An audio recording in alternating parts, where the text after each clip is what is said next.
On essaie de pas tomber. Oui. Ça ne pas tomber. Quoique. C'est très glacé, hein? Essayez de mettre des babouches aussi. Je pense qu'elle aimerait ça qu'on tombe. Goopers. OK. Bonjour, bonjour! J'ai amené le voisin pour prendre le café. Hey, bienvenue dans mon igloo. Hein? Salut, comment ça va? Lui, c'est Pierre Thibault, un architecte qui doit user au moins 1200 crayons par année pour tous ses croquis. Lui, c'est Éric Pelletier, un architecte qui est maître dans l'art de faire de la pizza maison. Oh shit, parti à la machette. Blooper. Puis ça, ben, c'est moi. On va travailler dessus. Oui, d'accord, Ok, d'accord. On va la retravailler. André, c'est exigeant. Attention. 2. Ah, voilà.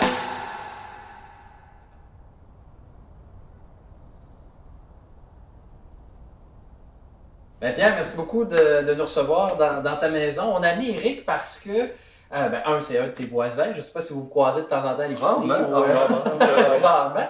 Mais vous avez les deux acheté des maisons de professeurs d'université. Donc, c'est pas vous vivez finalement dans une architecture de quelqu'un d'autre. Éric, on va aller visiter ta maison un peu plus tard. Mais Pierre, comment toi, tu t'es retrouvé ici tout d'abord? C'est un concours de circonstances. Monsieur Robitaille était à la fin de sa vie très malade, donc il avait déjà quitté la maison ici. Il avait peur, c'est surtout son fils François, qui est architecte également, qui me dit on a peur qu'en vendant cette maison-là, quelqu'un la démolisse, puis construise autre chose. Alors il dit on aimerait la léguer à quelqu'un qui va apprécier cette architecture-là. François m'a dit on a pensé à toi, alors viendons la visiter. Donc je suis venu, même presque sans en parler à ma conjointe. Là, je suis venu ici, puis tu vois, là, on est dans la lumière, je me suis assis ici. Je ne sais pas combien de temps j'ai été là, puis quand j'ai dit hey Pierre, j'ai pas le choix, il faut que je vienne vivre ici. Là. Une architecture qui est bien faite, je pense que ça nous rejoint tous comme architecte.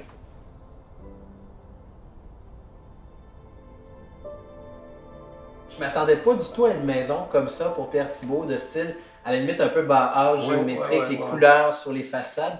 Ça m'a beaucoup surpris, toi.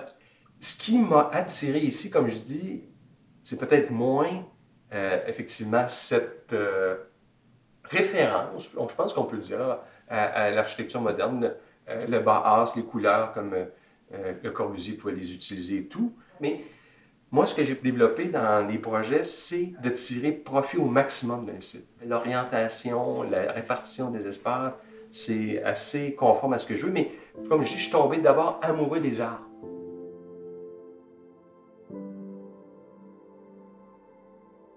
Ce qui est remarquable ici, c'est le calibrage des espaces.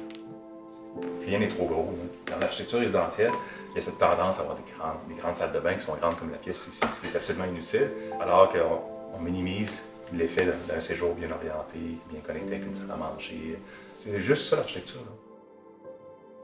Initialement, la cuisine n'était pas ici. Non, effectivement, j'ai modifié. En fait, la cuisine, initialement, était sur le mur de l'autre côté. En fait, j'ai permuté cet espace-là parce que je trouve que de cet endroit-là, je vois la lumière. Tu sais, sur le mur, on voit tous les rayons de lumière, donc j'aimais mieux regarder.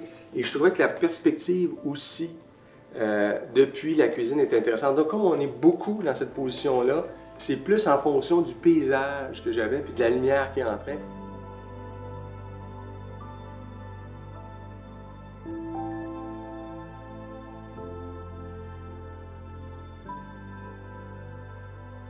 Il y avait un autre professeur qui est venu faire une œuvre in situ qui s'appelle Paul Lacroix en 1961, tu vois. Donc, malheureusement, avec l'utilisation du foyer qui n'est pas efficace, on a perdu un peu de l'œuvre. Puis M. Lacroix, je l'ai connu, moi.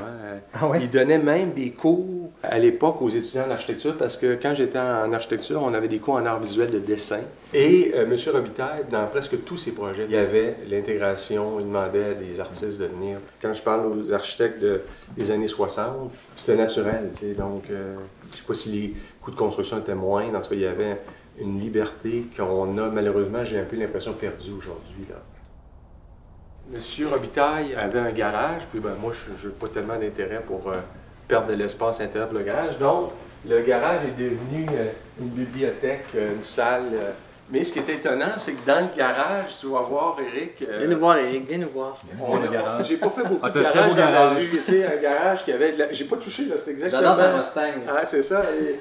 Ça me prendrait un petit modèle réduit. Alors, donc à l'époque, il y avait un coin botanique à l'arrière, c'est en horticulture. Il y avait son petit coin jardinage qu'il préparait. En fait, c'était surtout son épouse. Je ne l'ai pas touché du tout à l'enveloppe, donc j'ai pas enlevé la porte de garage, mais c'est devenu un rangement à vélo, donc ça permet d'avoir une pièce qui est complètement fermée par rapport au reste. Donc, on arrive en fait dans un espace où c'est que quelques-uns de mes cahiers de croquis. Là, ça vous montre la quantité. J'en ai au moins 3 fois ça. Là. Je peux en regarder un ou deux? Ben oui, tu peux regarder là, n'importe lequel. Là, au hasard.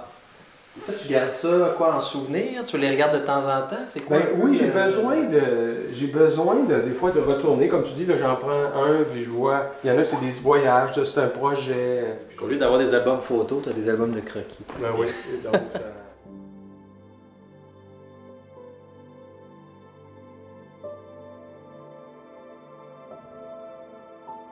Donc ici, c'est le bureau. Oui, c'est un des espaces. Ah, je vois que mon livre est super bien placé. Il est bien placé. Tu vois, je l'avais bien mis. Alors, tu as tout ça des livres, d'autres croquis. C'est plutôt des projets que je suis en train de faire actuellement. Et je me rends compte comment le croquis aussi maintenant est un outil de communication.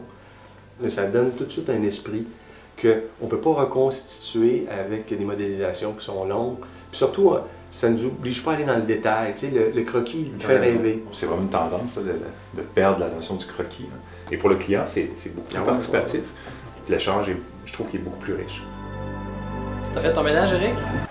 Non. Moi, j'ai pas fait... Vous voyez, moi, j'ai pas fait le mien. J'aurais dû, avec le... Ça vous montre un peu... C'est parce que là, on s'en va chez Eric, c'est pour ça que j'ai demandé s'il avait fait son ménage. J'espère que oui.